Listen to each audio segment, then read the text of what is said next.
What better way to start off the 2019 golf season than with a couple new clubs?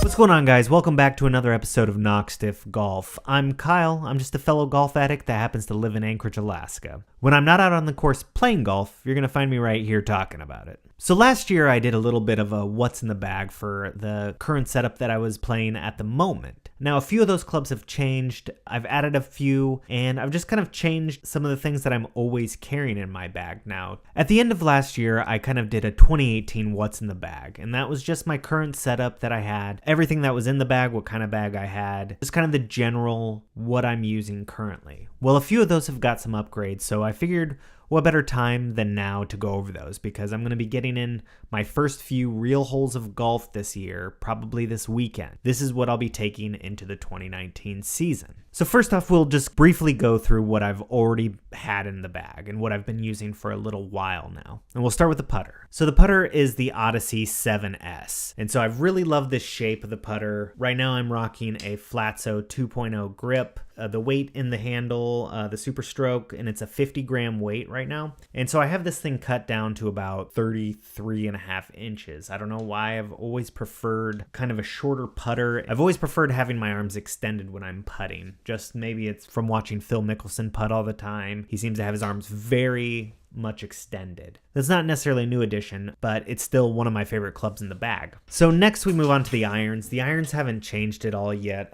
I still have the Titleist AP3s, which are very sharp looking club. I have the Golf Pride MCC Plus 4s on the grips. Like I said, they're mid-size. I prefer the mid-size over standard by a mile. Just feels more comfortable in my hands. I have longer fingers, so it just seems to be the right fit for me. I really highly suggest getting fitted for the grips even, because a lot of people probably are using standard just because that's what they're used to. These have the AMT black in them, the True Temper. It's a stiff S300. I'm really liking these, except I broke one of them. I broke my 4-iron not too long ago, so I'm sending that back into Titleist, and they're going to fix it up for me under warranty, I guess. But super good iron. Was kind of on the fence between going with the AP2s versus like the AP1s. I hadn't been playing a ton of golf at the time when I was looking at these. I was thinking, oh, I should go something more forgiving than a player's iron, just if I'm not going to be getting in a ton of rounds. Well, it turns out I started playing a ton of golf, and I settled on the AP3s because it's supposed to set up with the profile kind of an AP2, but with the forgiveness of an AP1. And I've really enjoyed these. When my swing's working, I can hit these things a mile in the sky, and it's pretty awesome. Moving on to the hybrid. I have the Ping I-20 still that I'm rocking. This thing has been in my bag for a few years now. It's a 17 degree, so basically a 2-iron. Just rocking the stock shaft in there. It's a stiff with a mid-size grip as well. I'm probably looking at upgrading this in the not too distant future. I just don't know what's a good hybrid right now. I know a lot of it's just based on what works for you. If you have some suggestions, hit me in the comments below. Let me know what kind of hybrid you're rocking and why. I've had my eye on the Rogues just simply because, well, you'll see. For driver, this hasn't changed, and still probably my second favorite club in the bag is the Callaway Rogue. I know everybody's rocking the Flash now, but I'm going to stick with the Rogue for a little bit. This is 9 degrees set to neutral and standard. It's not the Sub-Zero. I think this is the right head for me. It's got the Even Flow Project X, 65-gram stiff flex. Same thing, got the Golf Pride MCC Plus 4 grip on it. This club, when I hit it really good, I'm probably getting, 280 out of it. I'm not super long, but that's probably about right where in the sweet spot for me. So those are a lot of the clubs that I've had in my bag since last year. Now let's kind of go over a couple of new ones. You're familiar with most of them if you follow me on any of the other social medias. Let's start with the 3-wood, since I've already shown you that before. The 3-wood, I went ahead and got the matching Callaway Rogue, and this is the Sub-Zero. The idea behind the Sub-Zero is that the weight on this is, instead of being in the back, it's pushed to the front to generate a lower spin, lower ball flight. It's for people that generate a lot of spin. I don't know if I technically fall into that category, but I really have started hitting this thing really solid lately. Again, I have the Project X Even Flow stiff shaft in there. It's 75 grams with the Golf Pride MCC Plus 4 midsize. It's got a super shallow, small face compared to the X Hot 3-wood that I had last year, and I like it. I like setting up to a 3-wood that's not massive. I feel like the more massive a wood is, the more uncomfortable I am over it, because when the head is too big on the club, it just kind of feels like you're not going to pick it clean, or it can't get through the rough as easily. A smaller head just ironically seems easier to hit. Really happy with this Rogue so far. I could picture myself using this off the tee a lot. This weekend I'm going to be trying it out, probably hitting driver on a few holes and 3-wood on a few holes to see what the difference is. The course I'll probably be playing a few holes at is where the State Am's going to be, so it's going to be good to kind of judge what's going to be good off the tee on some of those holes. With wedges, if you can recall the first What's in the Bag I had a 52, 56, 60. I had the Mac Daddy 52. It was a Mac Daddy 3. Really never got the feel for that club. I didn't love it. I don't know why.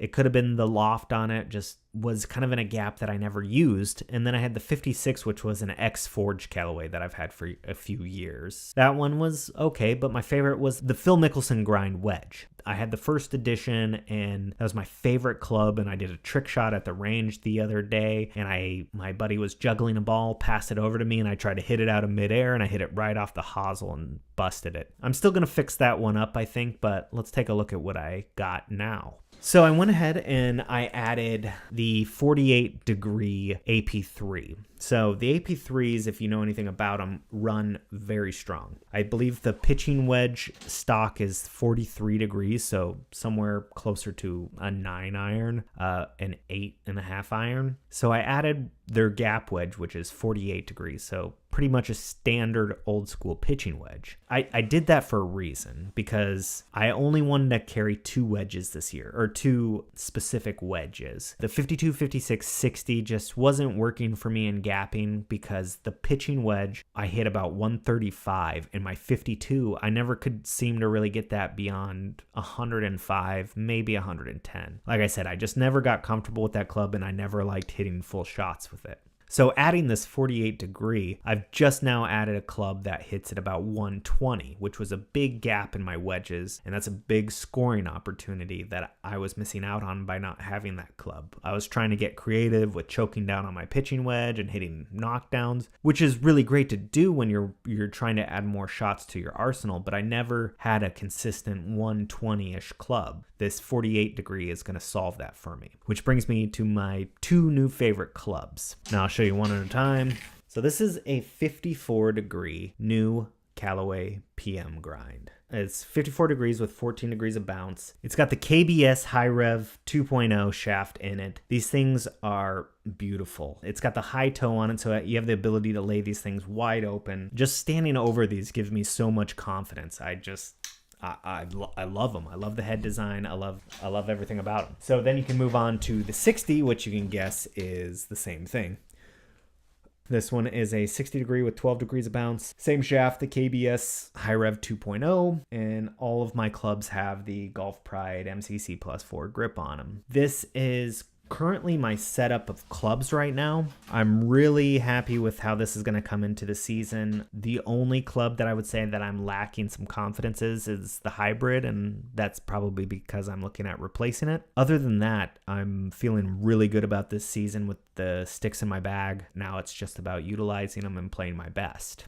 A few things that I wanted to add that are kind of new. I still have my Ping Black Hoofer bag, the new one that came out. It's great. No complaints there. Lots of cool pockets on it. I'm not going to show you that because you've already seen it. But I'm starting to carry a couple more things in my bag this year that I just want to have access to when I'm out. And one of them is going to be this Tour Striker Smart Ball. This is kind of always on my bag now because I've found this to be just a great tool for me to warm up with. Really working on keeping myself connected during the swing when I'm warming up. With the lessons that I'm getting, this helps me hit a lot of key positions that I need to be in the backswing. So I'm going to keep this on my bag at all times, just so when I'm showing up to play, I can kind of warm up with this a little bit and get used to those sensations again before I head out on the course. Another thing you can't go wrong with is alignment sticks. I'm always carrying 2 of those in my bag now. It just helps me set up positions when I'm on the practice range to make sure ball position is correct, make sure that I'm lining up correctly to the target. There's just numerous things that you can do with alignment sticks, so I suggest you always have those on there. There's such cool brands that are doing alignment sticks now. You have Bubba Whips, there's a few others that I've seen on Instagram that just make cool customizable alignment sticks that add some flair to your bag, but yet are useful.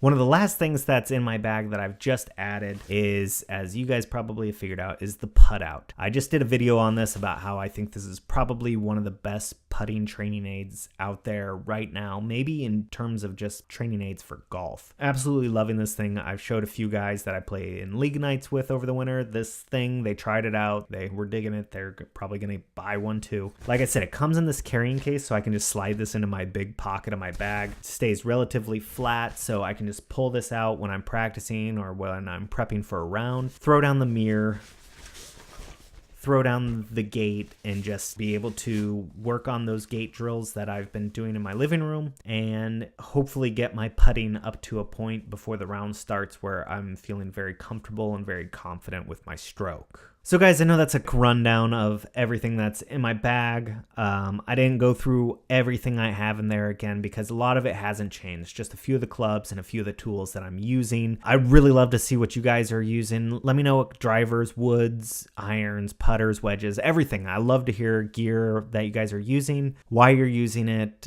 and maybe what you're going to be upgrading next. So guys, if you haven't checked out my other videos, go back, check out some of the training aid videos, the commentary videos, give them a like, thumbs up. Let me know what you like the most and maybe how I can improve. I always appreciate the feedback. Thank you again for tuning in. Please like, subscribe, comment below about this video. Let me know your gear, like I said. And as always, I'll see you guys next time.